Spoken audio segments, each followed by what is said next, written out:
Call ఎందుకు lift చేయలేదు? ఆ, అది ఊరికే ఇవాళ ఆఫీస్కి ఎందుకు రాలేదు?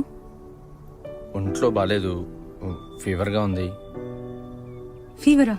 ఐషు ఫీవర్ ఏం లేదే. ఐషు అది అబద్ధం కూడా చెప్తున్నావా విక్రమ్?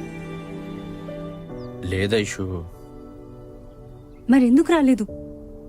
వద్దామనే బయలుదేరాను. బట్ నువ్వు వెళ్ళిపోతున్నావు కదా, అది నేను చూడలేను. నేను అనుకున్నది నీకు చెప్పలేను. ఏం చేయను ఐషు, నాకేం అర్థం కావట్లేదు.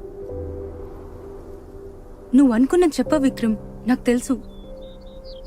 కానీ నేనేం అనుకుంటున్నాననేది నిన్ను బాధపడుతుంది. సరే, నేనే